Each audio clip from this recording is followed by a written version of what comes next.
Welcome to The Milk, the podcast that pours it all out, the messy, the magical, and the mildly unhinged moments of motherhood and womanhood. Real talk, honest stories, and reminders that none of us really know exactly what we're doing, and that's kind of the best part. I'm Taylor, your host and soon-to-be mom of 3, so let's laugh, learn, and milk this season of life for all that it's worth. Hi guys, welcome back to The Milk and happy 2026. Today is a solo episode.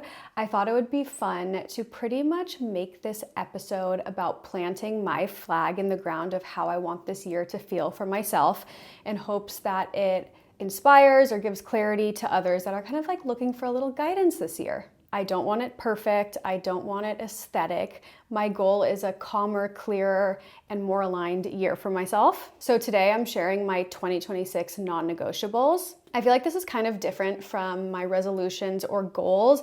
I feel like they might trickle in. I really wanted it to be my personal standards for myself, relationships, motherhood, work, body, where I put my energy, etc. So I kind of like made these different buckets and put some non-negotiables under that I'll kind of go through. You by no means have to make these buckets yourself. You can change them, take what you want, leave what doesn't resonate with you. This is just kind of what I came up with that I want to live by. It's kind of like my mantras for the year. And then my goals and my resolutions are kind of built around these. I really wanted to ease into this episode and not have it as our first episode of the year, just because I feel like there's so much pressure and expectation we put on ourselves, but also what we see on social media, like the day it turns Jan 1st, that we have to have our shit together.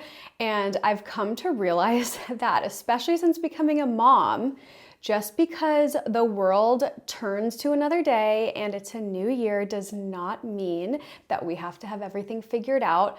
Because in the past, I don't know if anyone else agrees, but I have always kind of just had this unrealistic expectation that on January 1st, I had to have my goals, I had to have my resolutions, I had to have just this year plan of how I'm going to execute this year to my best ability.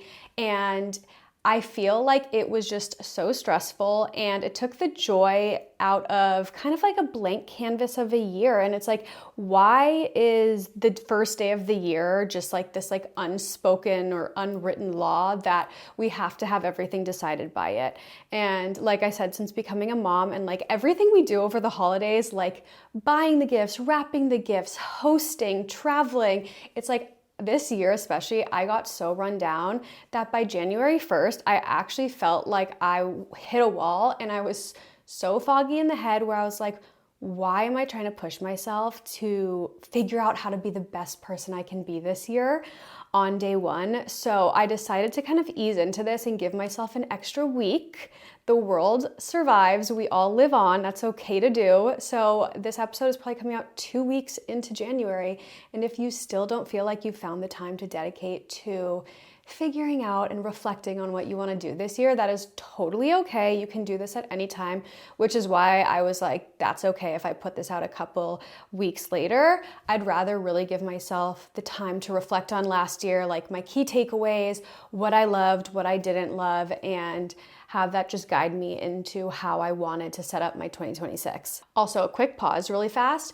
If you're listening to this episode and you're like, wait, I want to brainstorm with you, or you want to take notes, or you kind of just want to like run through this on your own and jot things down, feel free to open up your notes app or your journal. Like I love an old-fashioned journal. I just ordered one. I linked it on my stories and so many of you guys bought it or say that you use it yourself. I think it's by Papier. I will put it in the description if you need a really good journal.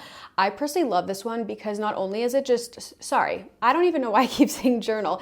It's like a calendar schedule, but it has journal components too. So you can put like your weekly or monthly goals, and like to-do lists, shopping lists. Like there's so many different things that you can do on top of it just being like your regular calendar / planner. So it's by Papier. I'll link it. It is so good. I also just saw like that for beginning of the year, they had it 20% off, I want to say. And I'm assuming that's just because it's the start of a new year when people tend to buy planners. So maybe that's still on sale for you. So check my description and I'll have the link there. And also if you're driving, please, dear God, do not try to type or write down or anything while you're driving. Feel free to either pause or listen to this episode and then come back and like re-listen, or just write down your kind of like afterthoughts after. So if you're driving, this does not, I'm not speaking to you on taking notes, but if you're not and you're like, I'm free, I'm available, I want to brainstorm on my own, feel free to write down whatever comes to you. Also, I wanted to take a quick moment before I dive into all of this and just remind ourselves how proud January 2025 us would be of January 2026 us. At least for me, I feel like I dive headfirst into a new year that I kind of like forget to reflect or dissect the last year of my life. And I just kind of look at it from a larger picture. And a lot of the time that means that I forget certain things that I've done, or I feel like, oh, I didn't accomplish that much last year and I need to be better this year. And then when you take the time to really like reflect on everything that you did in the last year, and the best way to do this, I swear, is just by whipping out your camera roll and scrolling through all your pictures, because 9 times out of 10, there are so many things that you forgot that you did, or achievements that you made, or just like little moments that meant a lot to you in the moment that we just kind of like file it in our brain and just forget about it. So a little exercise after this, I did it and I was like, wait, I totally forgot I did this. This was a goal of mine and I completely forgot about it. Go through your camera roll or go through your notes, or like even like flip through your calendar and just see all of the things you did. And I guarantee you, you'd be so much more surprised at what you accomplished this past year. And if all of what you did last year was either grow a human inside of your body, or begin your motherhood journey, or like deal with postpartum bullshit that can come up, or just like focus on nourishing your family and your kids, or something like that, that in the grand scheme of things is so big, but you might not feel like you did a lot, that is such a success. Like the fact that we grow a human in our bodies for 9 months and then we look back, we're like, oh, all we did was be pregnant. I'm like, holy cow, every day, like I'm out of breath right now of everything I've had to accomplish and do that brought me to this chair right now. And I look back and I'm like, wait, no, that took so much time, energy, effort, and we need to give ourselves so much more credit, especially for women who might have last year just birthed a child and gone through the newborn trenches and like figured it out as a first-time parent. Like that is a massive success. So if that is the only thing you did last year, please, please, please, this is what I'm going to be bringing into 2026 for myself. I am saying this out loud to remind myself to like hold myself accountable and be like, no, this is your mantra because this is going to be you in 2026, having another baby. But please remind yourself and just recognize how much effort and everything that you accomplished by doing that, if that is the only thing you achieved last year or the only thing that you think you'll achieve this year. Okay, so that's my little spiel. It's over. Wanted to be inspirational for a second because I feel like that's something I need when discussing and thinking about my own 2026. So when reflecting on 2025 for myself, I really wanted to do this to set myself up for 2026, being like, okay, what was my biggest takeaway of 2025? And like, what do I want to bring with me into 2026? And I think my biggest overarching theme, or just like something that I learned, is that I was able to find joy again. And that sounds like a little morbid and depressing, but in full transparency, I feel like the last few years of my life prior to that, I really struggled with finding joy. And I've talked about after having kids, postpartum depression, and I think a lot of this came down to feeling like I lost who I was and my identity. And it was almost like I was a hamster on a wheel, trying to chase something that I didn't even know what it was, but I couldn't ever stop. And it was just so exhausting. I didn't have like a line of sight per se. And so it got even more frustrating, and I got even like harder on myself, being like, what am I even chasing? I know there's a void inside of me, but I'm trying to get to the other side, but I don't even know where that other side is, if that makes sense. So 2024, I feel like I was the most lost, the most confused in who I was. Granted, I had these amazing kids that brought me joy, but I couldn't find joy within myself. And so 2025 was that completely, where I feel like I finally found joy again. And I think a lot of the time, like, we throw things on our plate, like we add things on in hopes of finding more joy or being happy. And I came to realize that where I found joy was removing things from my life.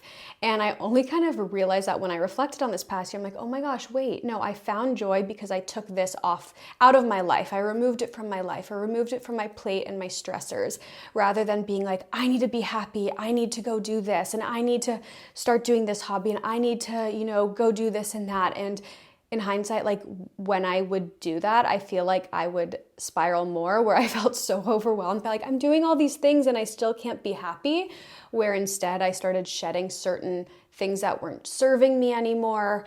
And that's when I was like, wait, I feel so much lighter and more joyful. And I started making these changes that were definitely risks in my life, but they definitely paid off. And one of those things was moving. My location where I was before, like, I'm so blessed of where we were, but I felt like so isolated. I didn't have friends around. I didn't have a strong support system. I didn't have a community of other moms or young kids that I could surround myself with. And I think I felt stuck for so long. And I think that caused a lot of like isolation and depression, and just making the decision of like, we are never stuck in life. And I think I've said this before, like, even no matter how much we think we are like down a slippery slope, like, you can always get out of it. We can always pull up our big girl pants and make scary big decisions.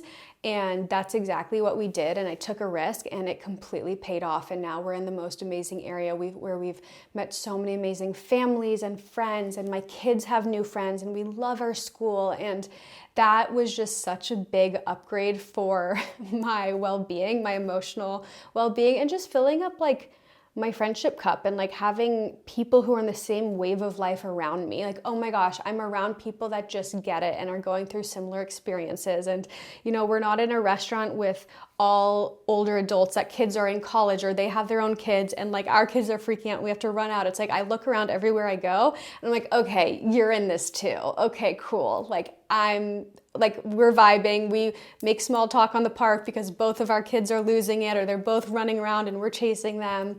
And so it's just really nice to be in an area where everywhere you go, you kind of just like are in the same wave of life as people. So that was a big thing, that a big change of this last year that really I saw brought the best parts of me out again. Like, I felt like so much lighter and happier and just more positive. And I saw the world just seemed more colorful again, if that makes sense. Where I feel like everything was just like a little dull before I started making the changes that I did in 2025. And it also made me realize or remember this quote that I saved off Pinterest, I want to say like a year ago. And I think we can all attest to this, or hopefully understand in the future. But when I read it, I was like, oh my gosh, this is so true. So the quote reads, "Some years are for questions and some years are for answers." So for me, 2024 was a year of just questions and like being lost and confused and just trying to chase something that I didn't know existed. And then 2025 gave me those answers. So all of my loose ends and question marks from 2024, I feel like I received them in 2025. So I share that because if 2025 was a year of questions or just kind of bumps in the road, I have full faith that this next year will be a year of answers for you. And if not, maybe 2026 could be a year of questions, but getting through that, knowing that at some point, another year, or it doesn't have to be a new year, but the answers will come. It's like, what is this situation or what is this experience teaching me, rather than why am I going through this or why is this happening to me? So 2024 was like my year of why is this happening to me, but okay, I have faith that this is going to teach me something and lead me somewhere. And then 2025, I wholeheartedly feel like I did get what I needed out of those growth experiences. Okay, so before, I know I've been rambling for a bit, but before I dive into my 2026 non-negotiables, I kind of wanted to just touch on the why behind my list, because I feel like I have been at fault for making these lists or making these vision boards or these goals every year and just slapping on things that just like sound good or the numbers sound impressive. And I'm like, oh, that sounds good. I want to hit that goal and I want to do this year. And it's like, okay, but what's the why behind that? And a lot of the time I either failed to do so or I realized halfway through the year of like, oh wait, why did I set that goal? That's not even a priority of mine or it's unrealistic. So my why behind every single non-negotiable on my list is to just live life a little more aligned in everything that I do this year. And this doesn't have to be for everyone. This is just kind of like my word of the year is alignment. Maybe your why is pushing boundaries, making more money, taking big risks. This can be anything that is like the massive overarching theme to your life and your goals this year. So whatever your why is behind your list or what you want to achieve, like I'm in full support. You go, girl. If you need to go make that money, if you need to go like leave that job or leave that relationship and take a jump not knowing where your feet will land, 100%, you do you. You can create your own why. I just wanted to share mine. And again, it's alignment. That's just what I want to feel like. Everything I'm doing is coming back to being aligned. Okay, so without further ado, let's get into my top 10 non-negotiables. So I thought because this is my little mom podcast, I thought I would just start with motherhood as my first bucket. My non-negotiable number 1 is I do not neglect myself or my needs. I know it sounds so simple, but I feel like it is something that we all struggle with, or at least like struggle with maintaining it and being consistent, especially when our kids are involved. And this was like my number 1 just because I know I'm going to be having my 3rd kid this year and it's so easy when you have so much going on. Like the first thing that falls to the waistline for me is always my needs and focusing on what I need to get through the day or filling up my cup or things on my own to-do list because I feel like they are of least importance to everything else that I am trying to do when taking care of my other kids, when raising a newborn, when trying to do things for my relationship or friendships or family. I'm like, okay, I can come later, and then that never happens. And I think that's the slippery slope of like where I start to lose myself. It's like I let it go on for so long until I kind of crash out. And so this year, my non-negotiable is like, no, my needs matter too. They matter just as much, if not more, because my cup needs to be even half full in order to pour into all of my kids' cups and my relationship and everyone else's cups around me. So for me, this is like a daily reset or something I can start the day doing for myself, or taking breaks, tapping in someone else and not being afraid to ask for help. I feel like we always think that we should be capable of doing things ourselves as a mom, and if we don't feel like we are, that we're like inadequate. And that's so not the case. Someone once told me that raising one child is a 1.5 person job. And I was like, that makes so much sense, because 2 people to 1 kid, I don't want to say is easy, because as someone who has 1 child, I remember back in the day being like, damn, this is hard. But now looking back with multiple kids, I'm like, oh my gosh, if there was 2 of us and 1 kid, like that was so easy. But then when it's 1 parent to 1 kid, it's pretty freaking rough. Like you need help. And so I'm always like, yeah, it is a 1.5 person job per kid. So never feel guilty for asking for help. So that's something that I'm going to be doing more. And then also I loved this rule that I saw. It's the 2 out of 3 rule, or at least like that's how I just consider it and call it. But every day I want to check off 2 out of 3 things when it comes to myself. So these 3 things are your hair, getting dressed, and your makeup or like skincare routine, whatever you do to feel good, like facial wise. So as long as you can do 2 out of those 3 things, like you are in a great position and it'll make you feel so much better. Like if I can do my hair and get dressed, incredible. If I can do my hair and makeup, but maybe I'm in pajamas all day, like I will still feel good. But you have to hit 2 out of those 3. And I feel like that's a really good rule, because I remember the first time around when I had Aspen, I was just constantly a mess, and everything felt like a mess in my life. Everything, my brain, my hormones, my emotions, my everything. And of course, like you don't realize until you actually put yourself together, like, oh my gosh, I feel so much better. Like I take a shower, oh, I feel so much better. So just making sure I can do 2 out of 3 things every single day as much as I can. My second non-negotiable is that one-on-one time with my kids is more important than just doing the most. So my mantra this year is my kids don't need a perfect mom, they just need a present one. And this is something that I'm a little nervous about incorporating a third child, because how on earth do moms balance, per se, giving attention to 2 more like grown-up kids and then also a newborn that needs the mom 24/7. So my goal is to even find 10 minutes in my days to dedicate to each child, Aspen and Bash, and obviously more time with the baby, to just give them my undivided attention. And I think we sometimes lose sight and think, oh my gosh, I have to give an entire day to my other kids because I feel like I haven't been spending enough time with them and I feel bad and I wonder if they feel neglected.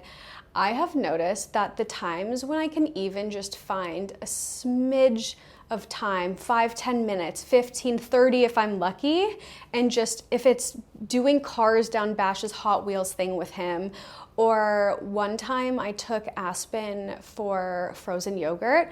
Bash had a late nap, he kept napping, and I didn't have anything pressing on my work to-do list. Like, I definitely could have kept working, and I usually would, right? And when I'm like, okay, I have like a little bit of a lighter list, I'm always like, okay, what can I get done now? And so Aspen was awake, and I walked by her in the kitchen with our nanny, and I looked at her, and on a whim, I was just like, hey, do you want to go on a mommy-daughter date? Do you want to go on a girls' date? Should we go get ice cream? And the way her face lit up, it was like she couldn't believe what just came out of my mouth. And so she got so excited, she threw on her boots and her sweater, and we just went down the road and got some frozen yogurt. And I swear we sat there for 15-20 minutes, and she did not wipe the smile off her face the entire time. And she just kept like looking at me with these like googliest eyes and just being like, I love you so much, Mommy, we're on a girls' date. And it made me realize like, oh my gosh, I don't do this enough. And as something as giving 30 minutes of my time and $10 out of my wallet to make my daughter's day and week probably was just, it was the best quality time. And I was like, okay, I don't need to bend over backwards constantly to do enough for my kids. Like, their cup overflows with just even the smallest amount of time. So even 10 minutes is more than enough. However many minutes or hours you can give to your kids, like, that is all that they need. And so that was like a great reminder for me of like, okay, these are the type of like micro moments that I want to make sure that I give Aspen and Bash when the new baby comes along. So I don't have to be doing the absolute most. I don't have to plan a day to Disneyland. I don't have to go like plan another family trip or I don't know, Disney on Ice, like all the things that like I would love to do, but realistically, can we do that every month? No, we can't. And so just finding those little moments, going to the park, going on a walk with one or both is something that I'm really committed to doing this year. Okay, so my second bucket is marriage/partnership. I wanted to put this bucket second just because of where I'm at in my life. And again, I keep referring to the baby that we're gonna have in April, but it is kind of like, it is a little bit of a shock to the system. Like, I feel like we've been out of the baby phase for so long that I'm like, I want to make sure that our relationship is a top priority, because it is something that, in full transparency, like, we've had bumps in the road with having kids. Like, everyone, you know, on the last episode with Sammy, like, I love the perspective of her saying that having kids brought her and her relationship closer together, which it was so nice and refreshing to hear that perspective. But I also don't feel like that's the majority of relationships. So I really want to shine a light on the fact that, like, yeah, like, relationships can struggle when introducing kids. I want to have a therapist, actually my therapist, on an episode coming up to talk about how common, I think it's like the most common years for divorce in relationships is the first like 2 years in their child's life or something like that. And it makes so much sense because your relationship was one thing before having kids, and then after it kind of like flips upside down where everything is just all up in the air, and what you used to do and how you used to communicate can kind of change and shift, and resentment can be built, and, you know, roles and responsibilities change. And so anyways, I'm rambling. I really wanted to still have my relationship at the top of this list of non-negotiables for 2026, even before getting into my career. So my next non-negotiable is we don't keep score, we keep systems. And pretty much to me, this means like making sure that we have as sound household systems as we can to really just like avoid resentment or things slipping through the cracks. And so what Scotty and I have sought out to do this year, and we've kind of like tested it out in the past, but we haven't been consistent. And I'm like, this is the year we are consistent with this. It's kind of like a weekly meeting check-in. And so the kind of the overarching theme of it is like, okay, what do you need from me and what do I need from you in order to have a successful week where we both feel supported?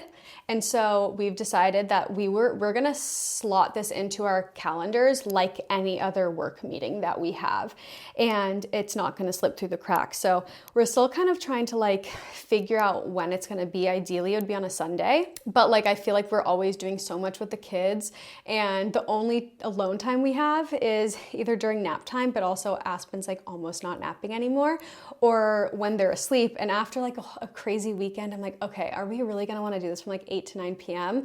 So we're gonna workshop it. I think we're gonna try to do this for a 1 hour slot on Sundays, because that's the best way to kind of set up the week, or maybe it's like at the end of Fridays before that work week for the next one. Anyways, if you like this idea, like schedule it whenever works for you. And it doesn't even have to be just in your career. It could be, I mean, this is, you know, family systems of things that we have going on. So like this is, to me, how I envision this working is, okay, let's go through everything on his personal calendar, and let's go through everything on my personal calendar, and then let's go through everything on like our shared calendar. If it has to do with the kids, maybe there's a dance recital, maybe there's, you know, an Easter class party or whatever it is. And so pretty much we run through every single thing and like how that would impact the other person, like if it's going to, or just kind of understanding what each other have on our plates, because sometimes you don't know how much is on your partner's plate. Like it seems a lot less, or you're like, oh, well, you could pick up more slack this week. And it's like, okay, well, look what's on their calendar, or vice versa type of thing. Or like, oh, you don't seem to be doing much this week, but it's like, you have no idea. So it's just a nice way to see what's on each other's plates and then figuring out how to support each other. So like some of the examples that I was just brainstorming are things that we've run into in the past. It's like, maybe there's an overlapping week where Scotty is on a work trip filming and I have to be in LA for a podcast recording day. And okay, well, if that's the scenario, then who's going to pick Aspen up from school? Do we need a family member to? Do we need to we got to figure that out somehow. Or if I have like a 5 p.m. friend's birthday dinner that I really want to go to, okay, I need to ask Scotty, can you cover my bases, and can you stop working at 5 or 6? Or if not, if that day's really slammed for you, can we extend an extra hour with our nanny to make sure that she can make dinner or get them started before I can come home or before he can get off work? Or other scenarios that I'm faced with. I feel like there are certain weeks where Scotty is checked out or almost MIA for the entire week, working till like 2 or 3 a.m. And if that's the case, that means he has to sleep in a lot more in the mornings to be able to take on the next day. So, okay, if this week I will probably be doing every single morning on my own, I just want a heads up of like, okay, I just want to like mentally prepare myself and just kind of like lower my expectations for my partner. I feel like that's all it takes for me. It's like, I just want someone to communicate and just like give me a heads up. And that's how I know that they're thinking of me. Like I'm totally fine picking up the slack some weeks, because I know other weeks, if I have a busy week, that he'll be doing the same for me. But something that's really important for me is just to get the heads up, so I'm just like prepared for it. So anyways, yeah, I'm really excited for this weekly kind of like touch base meeting in our relationship to just make sure we're both feeling supported by each other and just understand everything that we both have going on individually and together. I feel like relationships are all about give and take, right? So like some weeks you'll be picking up the slack more and other weeks your partner will, but it's just making sure, like it never has to be 50-50. In my eyes, I feel like that's so impossible, and I feel like that's such an unrealistic expectation, but I do think it's like a give and take, like kind of situation. Okay, number 4 feels a little savage, but I do think it's true, and I think a lot of moms might love this one, and it's I don't do every chore in the house. That's my non-negotiable. This is me like putting my foot down, and not saying I always have at all. Like Scotty helps out so much, but I think it's taken a while for us to find our footing and who handles what. It's almost like those unspoken or unwritten rules of the house. And there's like explicit handoffs, right? I don't know if anyone else does this, but something that I think we've like naturally done, but I'm like, wait a minute, we need to like actually talk about how far we've come in this, because it is something that has kind of transformed our household, and like we can always get better. And I still think there's room for improvement, but something that we have incorporated is splitting up certain household chores where the other person does not think about it. So there are certain responsibilities that Scotty handles that I never think about. I hardly ever ask about. And there are certain things that I personally do and my roles and responsibilities that he does not even probably, like it doesn't cross his mind.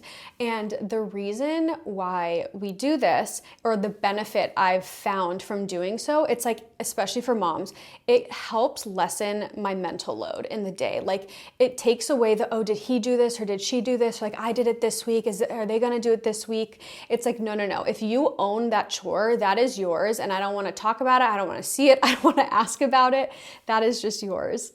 Okay, so I'll throw out some examples. So one example is taking out the trash, and this includes like emptying our kitchen trash and then also taking out the trash cans on Sundays.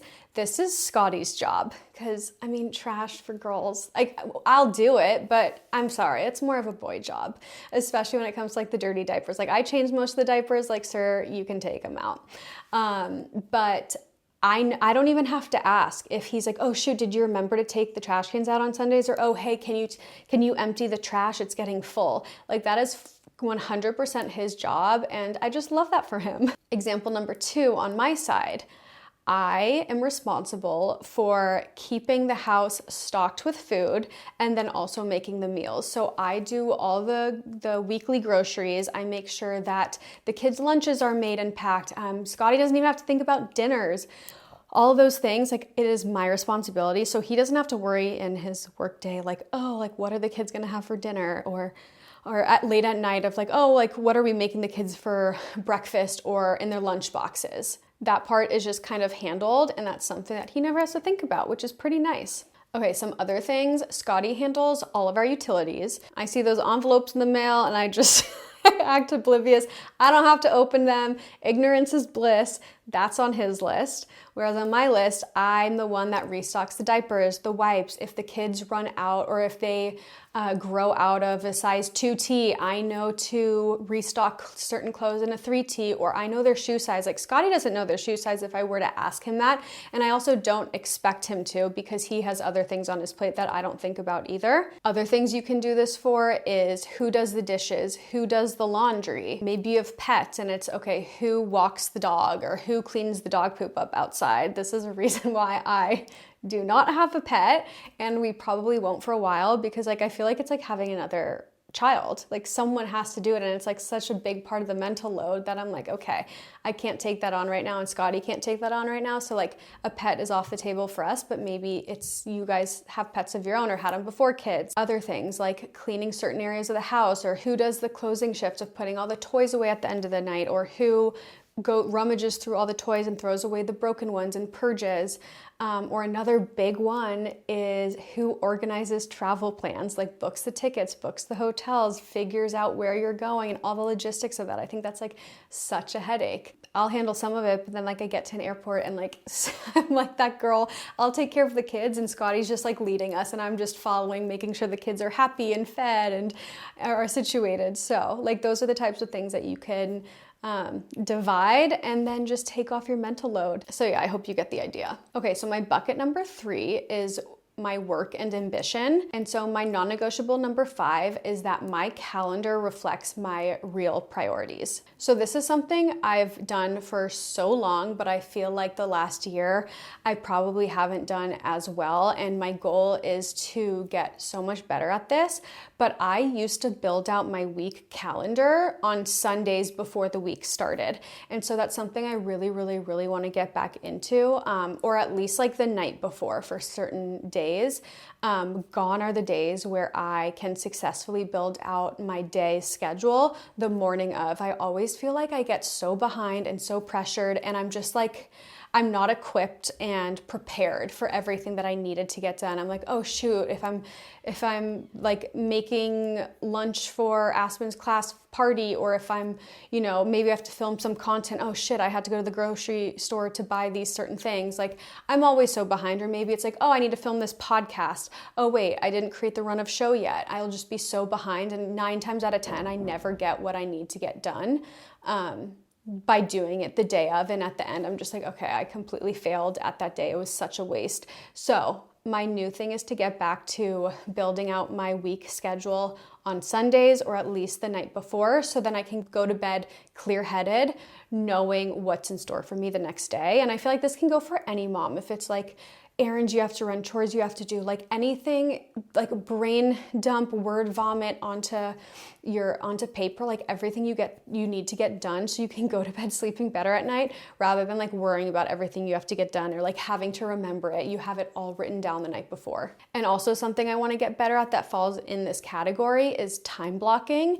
This is something where, especially with this podcast, with things that take a lot of time and energy and maybe more hours, is dedicating specific days or like chunks of time to doing those things and doing the same things at the same time. So for me, it's like one of the things on my list is Tuesday, Thursdays from 10 a.m. to 12 p.m. is my content time.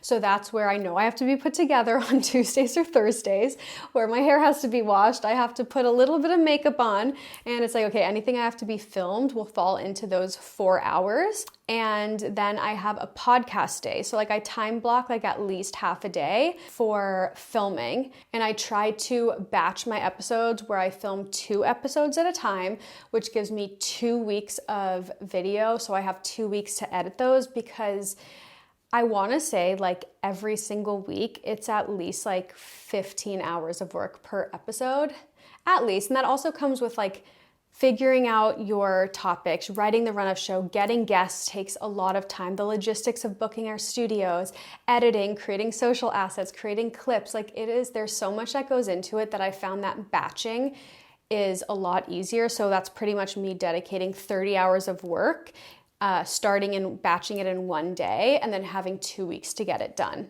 Another thing that's time blocked on my calendar is my school drop-off and my school pickup. So one of those blocks is 12:15 to 1:15 every single day, Monday through Friday. I have it, and it's just like kids. And that is when I leave the house to pick them up. I bring them home, I can get them settled, they can finish their lunch.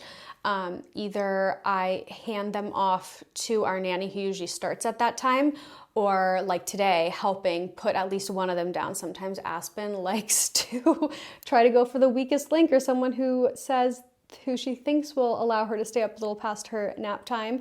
And so I have to come in and be like, absolutely not, get into your bed, like we're going down for a nap. So that is my hour that I have every single day in my calendar. And then same with that, like 9 to 9:30 every single morning. And the same goes for my workouts. I really try to book my workouts on Sundays for the entire week, just because if I don't have it booked, I most likely will fall short and I won't get them done, because I need them in my calendar so that I can build my other schedule around them. Because again, that's just one of those things that falls to the wayside. It's like, okay, if I don't have my afternoon 4 to 5 p.m. walk on the calendar, okay, well, I didn't finish this part of my on my to-do list. I'm going to do it during that. So time blocks in my workouts ahead of time, not the day of. So by doing all of this, my goal is for it to just allow me to live knowing that if it is on my calendar, it means that it's important to me.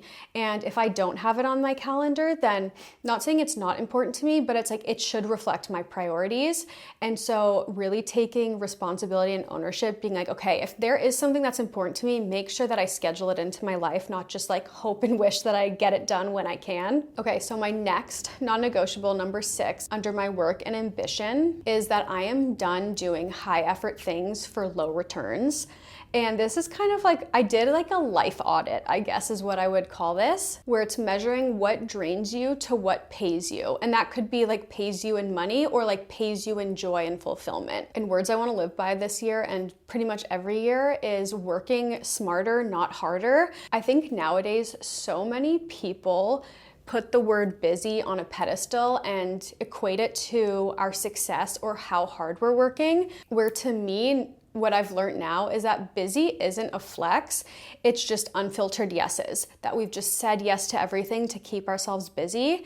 And it's just that like added fluff. Like if you look at everything you did in a day, how much of that was useful and how much wasn't. So it's pretty much about like filtering out that fluff and focusing on the things that will lead you to your goals.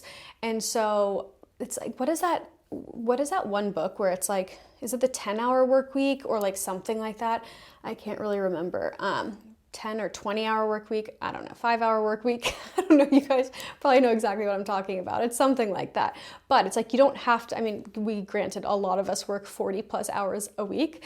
But I think the thing is like, you can get so much done in less time if you're just doing the right things. And I feel like I'm a notorious people pleaser, or I fall victim to solely doing things for other people's happiness, because that really does bring me so much joy and happiness, like making other people happy. But then so much of the time after I do that, I'm like, wait, was that really necessary? Or was that really the best use of my time? And I think this all comes down to, again, like when you have kids, you have so much less time that like what you are focusing on is so much more important, where you have to make sure that you are dedicating those little hours that you have to the right things. So to relate this to career, my dad has always asked me in everything that I've done, like, okay, what can you do where you can make the most amount of money in the least amount of time? And that sounds so like chasing money, but I think it's like a balance between that and your purpose and what brings you joy. So pretty much like if you have 10 hours only, like what can you do to make the most out of those 10 hours? And another part of this is like getting comfortable with flexing your no muscle or saying yes more if you're someone that just is afraid of taking risks too. I think there's two types of people, like people that say no to taking risks because they're unsure of where they're going to land, and then people that just say yes to everything because like, oh, that sounds fun, that sounds fun, that sounds fun, and then they spin out and they're like, wait a minute, I've said yes to everything, I've overcommitted, and I am my cortisol is high and I am crashing out. So maybe your goal this year is like saying yes to more things and taking bigger risks because like you've seen that there's a reward on the other side, but you're just a little nervous to take those jumps. Maybe it's like you've been in a stagnant job and you've been making the same for so many years, and like there are other positions out there, other roles that you're like, oh, I would love to do this. I know it would fulfill me more, or I know that I would be making more money for like what I'm actually providing, but like you're scared to make that jump. Maybe this is the year where you're saying yes to that.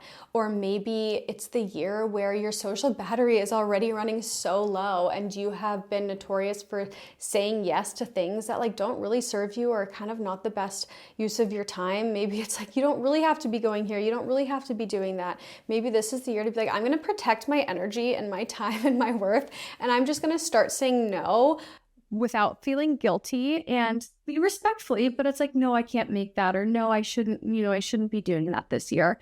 So yeah, I feel like either saying yes more or like getting more comfortable with saying no. Okay, my last bucket, I just kind of named like me plus energy because I feel like it's like putting energy into all different areas of my life. So the first one is my energy and movement, and my non-negotiable is I have time to move my body daily. And I know as moms, the days go by so quickly. It's like you blink and all of a sudden 4 hours has gone by and you're like, okay, I have zero time to do anything.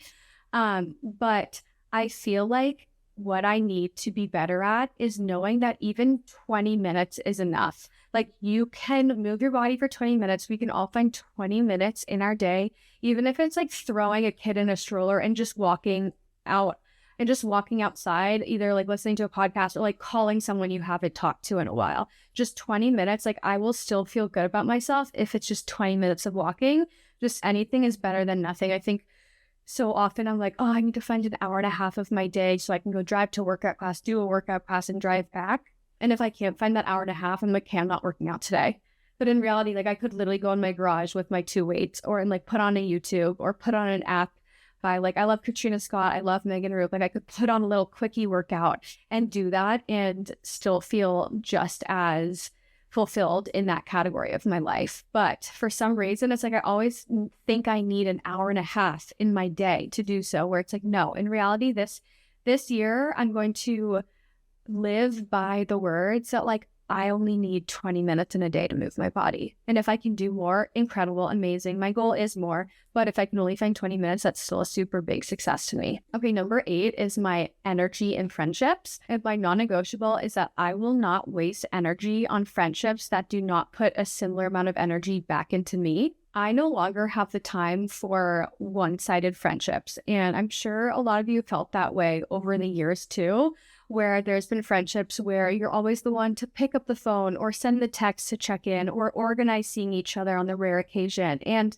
it gets exhausting. It's like living in a relationship where you're giving everything and you're not getting close to the same in return. And I get it. Like we are all so busy and our schedules are constantly packed. It's like we feel like we never have a free day to see people.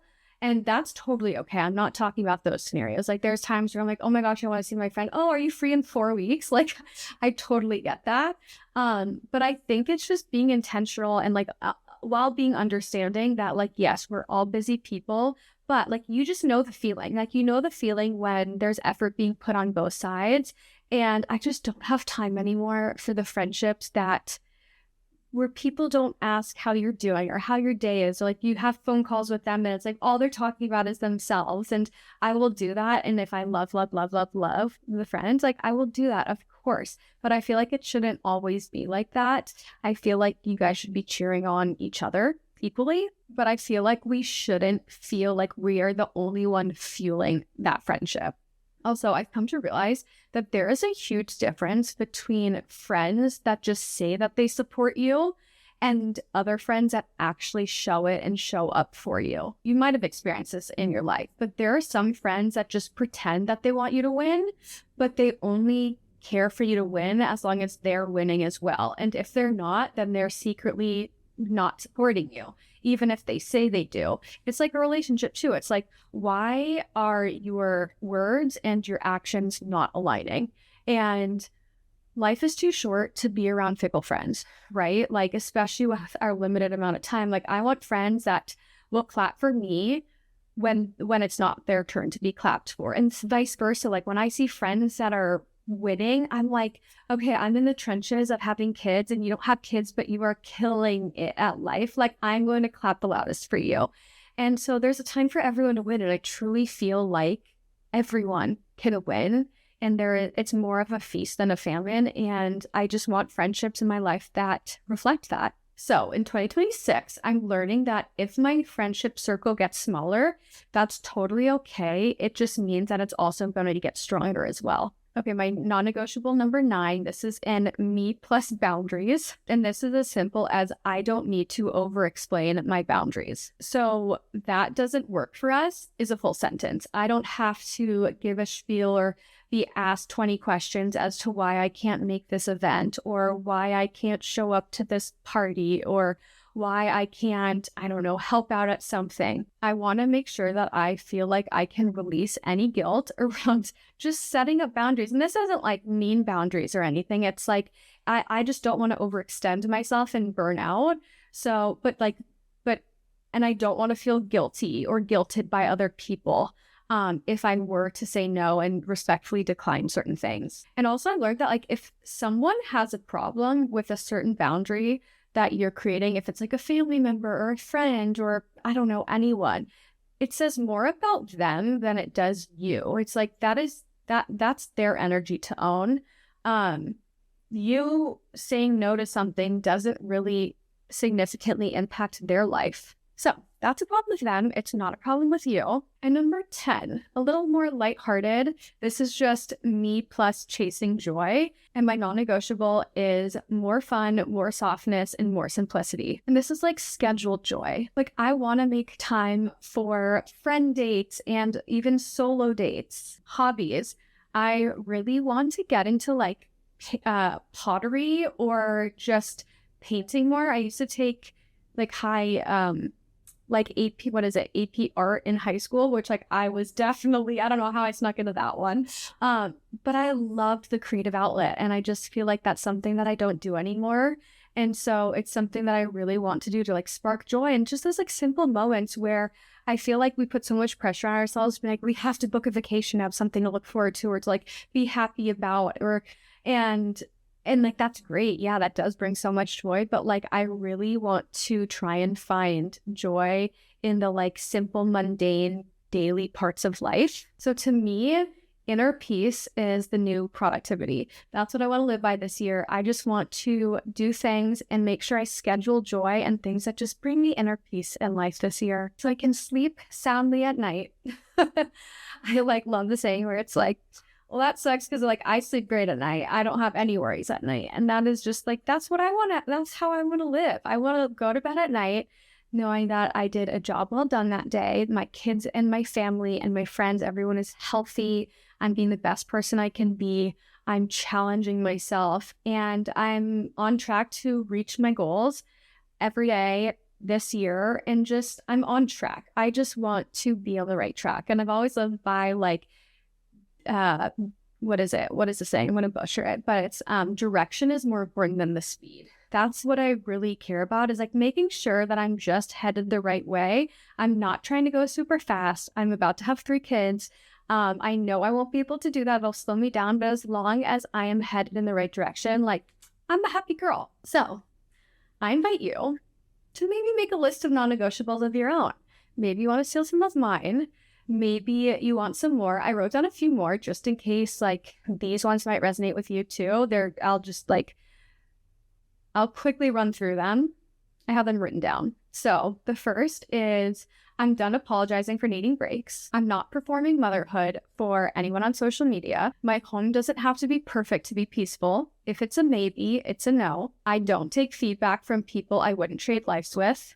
This is one that I should have put on mine. That's such a good one. My body is not a before and after project. I'm not my family's human reminder app. We plan rest like we plan travel. I don't abandon myself to keep the peace. Preach, queen.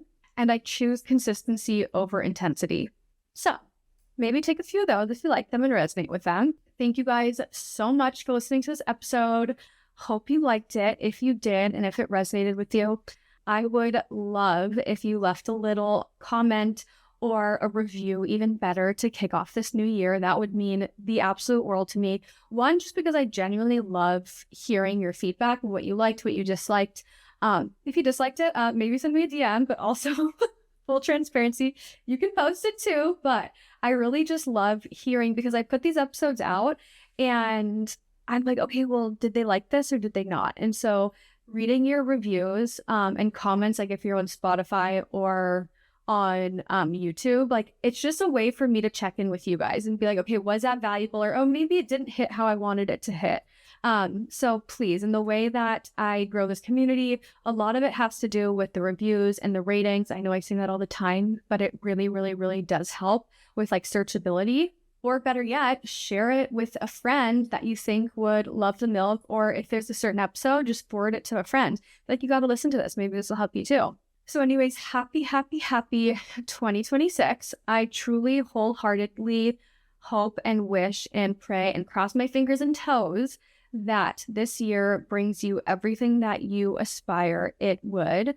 All of your hopes, dreams, wishes, because you freaking deserve it, especially if you're a mom. I truly believe that this world does not rotate without us. We are superheroes and we deserve the best and the absolute most out of a new year. It's our blank canvas. So no dream is too big. And that's all I have for you. Thank you again for listening. See you next week.